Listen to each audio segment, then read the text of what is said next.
I welcome you to learn English. யார் அவர்கள்? யார் அப்படிங்கிறதுக்கு இங்கிலீஷில் ஹூ, அவர்கள் அப்படின்னா தே. இப்போ இந்த ஒரு கேள்வியாக நம்ம மாற்றணும். ஹூ தே அப்படின்னு சொல்ல முடியாது. அப்போ ஒரு வேர்ப் கொண்டு வரணும். ஹூ ஆர் தே. இப்போ அடுத்த வாக்கியம் பாருங்களேன். முதல்ல இருக்கிறது கேள்வி யார் அவர்கள் அப்படிங்கிறது. அடுத்தது நார்மலான சென்டென்ஸ். யார் அவர்கள் என்பது எனக்கு முக்கியம் இல்லை. இப்போ இந்த யார் அவர்களை விட்டுருவோம். என்பது எனக்கு முக்கியம் இல்லை, இது எப்படி இங்கிலீஷில் சொல்கிறது? இட் இஸ் நாட் இம்பார்ட்டண்ட் அப்படின்னு சொல்லலாமா? இப்போ ரெண்டையும் சேர்த்து பார்ப்போம். ஹூ ஆர் தே, யார் அவர்கள். Who are they is not important for me. யார் அவர்கள் என்பது எனக்கு முக்கியமில்லை. ஒரு சென்டென்ஸ். அடுத்தது பாருங்களேன். யார் அவர்கள் என்பது எங்களது கேள்வி இல்லை இப்படின்னு சொல்லணும். இது எப்படி சொல்கிறது? Who are they is not our question. Who are they is not our question. யார் அவங்க அப்படிங்கிறது எங்களுடைய கேள்வி இல்லை. இப்போ who are they அப்படிங்கிறது கேள்வி. அதை வச்சு ஒரு சென்டென்ஸ் கொண்டு வந்திருக்கோம். Who are they is not important for me. Who are they is not our question. இந்த மாதிரி ஒரு ப்ராக்டிஸ் இந்த வீடியோவில் பண்ண போகிறோம். இந்த சென்டென்ஸ் பாருங்கள். What is your mark? உன்னோட மார்க் என்ன? I want to know what your mark is. உனது மதிப்பெண் என்ன என்பதை நான் தெரிந்து கொள்ள வேண்டும். I want to no. இந்த மாதிரி சென்டென்ஸ் சொல்கிறோம். அடுத்தது பாருங்கள். What is your mark is every once expectation. உனது மதிப்பெண் என்ன என்பது அனைவரின் எதிர்பார்ப்பு. What is your mark is every once expectation. நீங்கள் எப்படி இருக்கிறீர்கள்? நீங்கள் எப்படி இருக்கீங்க அப்படிங்கிறது எப்படி இங்கிலீஷில் கேட்போம்? ஹவ் ஆர் யூ அப்படின்னு கேட்கலாமா? அதை வச்சு கீழே இருக்கிற வாக்கியத்தை ஃப்ரேம் பண்ணுங்கள். நீங்கள் எப்படி இருக்கிறீர்கள் என்பது ஒரு முக்கியமான கேள்வி. ஒரு முக்கியமான கேள்வி எப்படி சொல்கிறது? An important question. அப்போ இந்த ரெண்டு சென்டென்ஸையும் சேர்க்கணும்.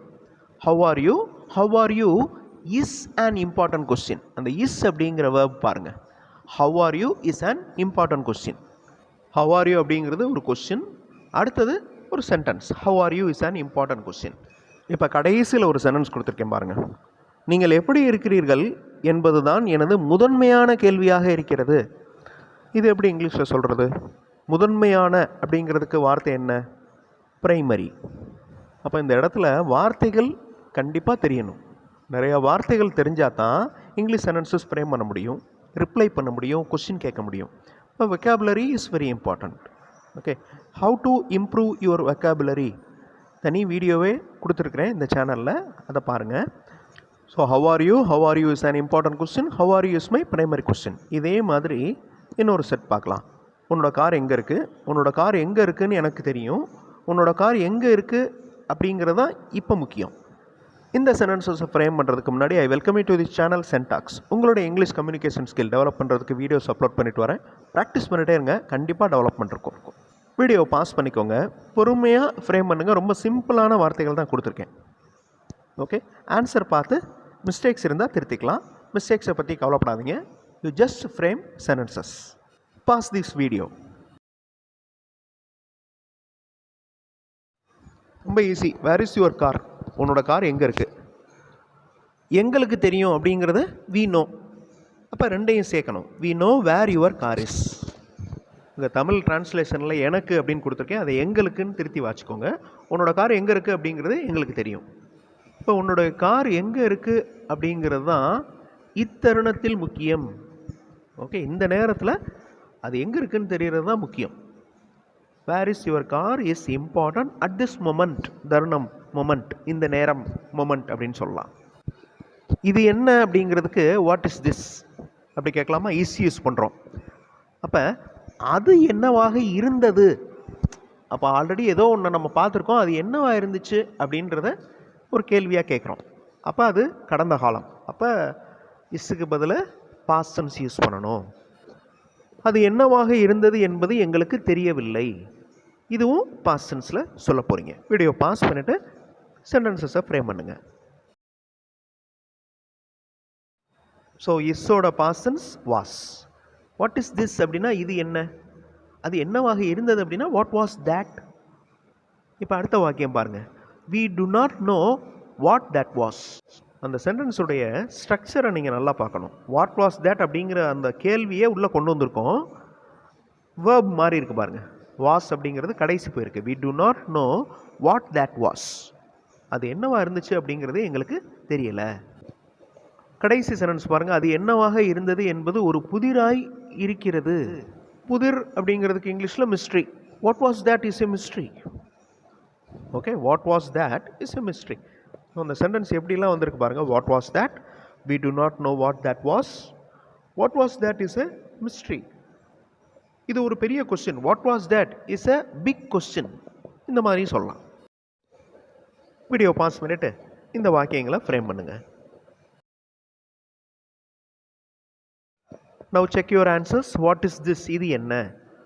இது என்ன என்பதுதான் சந்தேகம். What is this is a doubt. இப்போ ஃபர்தராக இன்னும் டெவலப் பண்ணுவோம். இது என்ன என்பது தான் அவர்களது சந்தேகம். இந்த அவர்களது அப்படிங்கிறத எப்படி இங்கே கொண்டு வர்றது? ரொம்ப simple. What is this is there doubt.